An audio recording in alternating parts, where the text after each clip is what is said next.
حضرت موسیٰ علیہ السلام کے پاس ایک نوجوان آیا اور درخواست کرنے لگا کہ اے اللہ کے نبی، میں نے سنا ہے کہ آپ تمام جانوروں کی بولیاں جانتے ہیں، اور جب یہ جانور آپس میں باتیں کرتے ہیں تو آپ ان کی باتوں کا مطلب خوب سمجھتے ہیں۔ آپ یہ فن مجھے بھی سکھا دیجئے تاکہ میں جانوروں کی بولیاں سن کر خدا کی معرفت حاصل کر سکوں۔ حضرت موسیٰ علیہ السلام نے اپنے نور بصارت سے اس نوجوان کے ذہن میں چھپی ہوئی اصل بات دیکھ لی اور اس سے کہا، اس خیال وہم سے باز رہے، اس میں بے شمار حدر پناہ ہیں۔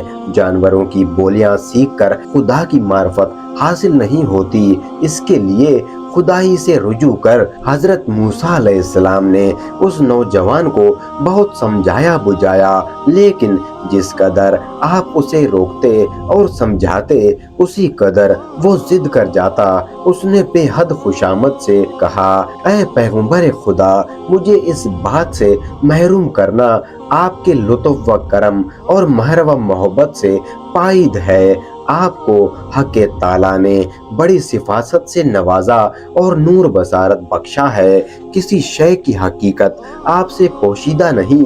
اگر آپ نے مجھے جانوروں کی بولیوں کے فن سے آگاہ نہ کیا تو میرا دل ہمیشہ کے لیے ٹوٹ جائے گا اور میری مایوسی کی کوئی انتہا نہ ہوگی۔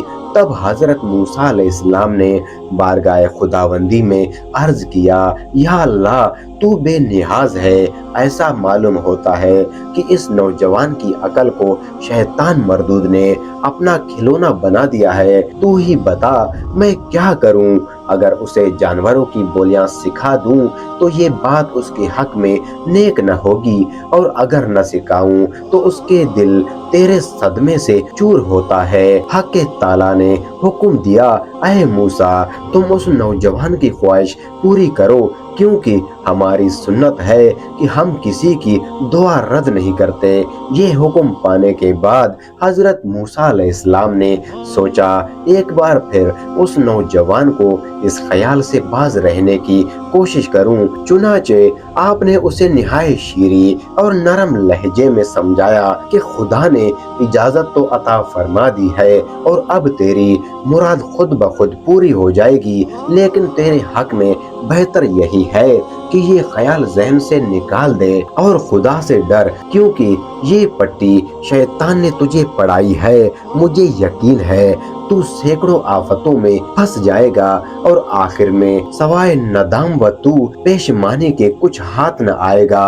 اس بات نے اس نوجوان پر صرف اتنا سر کیا کہ وہ کہنے لگا، بہت بہتر، تمام جانوروں کی بولیاں سیکھنے کے خیال سے درگزر کرتا ہوں، لیکن کم سے کم تو جانوروں کی بولیاں تو ضرور ہی سکھا دیجئے۔ ایک اس کتے کی بولی جو میرے مکان کے دروازے پر پہرا دیتا ہے، اور دوسری اس مرغ کی بولی جو میرے گھر میں پلا ہوا ہے۔ بس میرے لیے ان دو جانوروں کی بولی سمجھ لینا ہی بہت ہے۔ حضرت موسیٰ علیہ السلام نے فرمایا، جا، آج تجھے ان دونوں حیوانوں کی بولی کا فن میں نے خدا کے حکم سے تجھے عطا کیا۔ وہ نوجوان خوشی خوشی گھر واپس آ گیا اور اگلے روز اپنے پالتو جانوروں کی باتیں سننے کے لیے دروازے کے قریب کھڑا ہو گیا۔ تھوڑی دیر بعد گھر میں کام کرنے والی خادمہ ہاتھ میں ایک کپڑا لیے دروازے پر آئے اور اس میں رات کا بچا کچا ایک روٹی کا ٹکڑا تھا۔ وہ خادمہ نے باہر پھینک دیا۔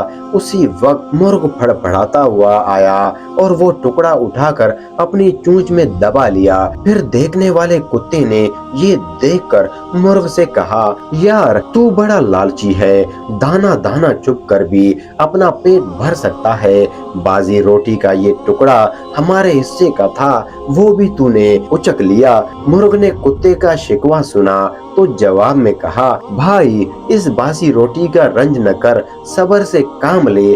خدا نے تیرے لیے بہترین نعمت مقرر کی ہے۔ کل ہمارے مالک کا چہیتا گھوڑا مرنے والا ہے، اس کا گوشت خوب پیٹ بھر کے کھائیو۔ اس نوجوان نے مرغ کی یہ بات سنتے ہی اپنا گھوڑا کھولا، بازار میں لے جا کر اس کے دام کھڑے کیے اور خوشی خوشی گھر واپس آیا۔ اگلے روز صبح پھر خادمہ نے دسترخواں جھاڑا तो रोटी का टुकड़ा जमीन पर गिरा। मुर्ग फिर उठाकर ले गया और कुत्ता मुंह देखता रह गया। आखिर उस मुर्ग से कहा, अबे तू बड़ा चालाक और फरेबी है। तूने कल कहा था कि आका का घोड़ा मर जाएगा और मुझे खूब पेट भरकर गोश्त खाने को मिलेगा। अब बता, घोड़ा कहाँ मरा? आका ने तो उसे ले जाकर बाजार में बेच डाला।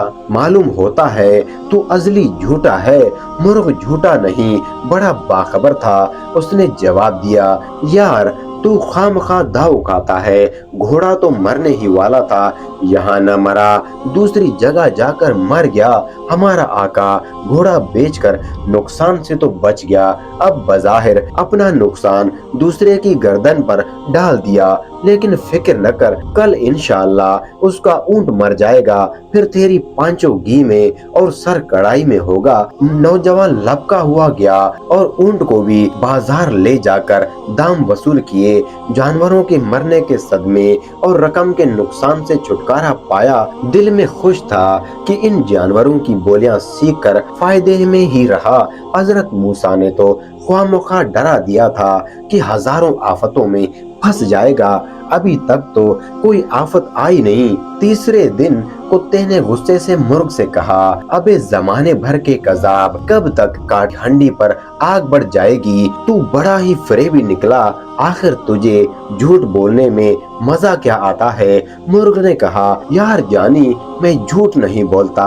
मालिक ने ऊंट को भी ले जाकर बेच डाला और पैसे जेब में रख दिए।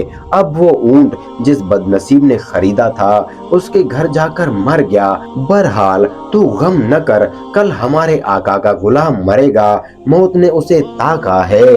गुलाम के मरने के बाद आका फकीरों में रोटियां और गोश्त बांटेगा, फिर तेरे मजे ही मजे। बस अब खुश हो जा। मुर्ग की बात सुनते ही नौजवान ने गुलाम को भी एक शख्स के हाथ अच्छी कीमत पर बेच दिया और उस नुकसान से बचकर जी में बहुत खुश हुआ। उसने दिल में कहा, खुदा का लाख शुक्र है कि उसने मुझे 3 हादसों से बाल बाल बचा लिया। अगर कुत्ते और मुर्ग की बोलियां मुझे न आती तो बहुत ज्यादा नुकसान उठाना पड़ता। चौथे दिन कुत्ते ने लाल पीली आंखें निकालकर मुर्ग से कहा, अबे वो झूठों के बादशाह, तू तो कहता था कि गुलाम मरेगा और उसके मरने पर हमारा आका फकीरों में गोश्त और रोटियां बांटेगा।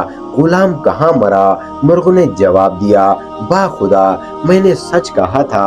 आका अगर गुलाम को न बेचता तो वो इस मकान में मरता।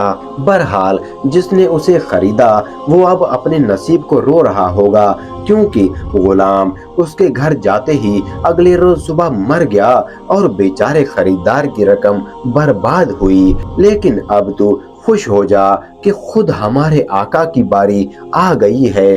कल ये यकीनन मर जाएगा।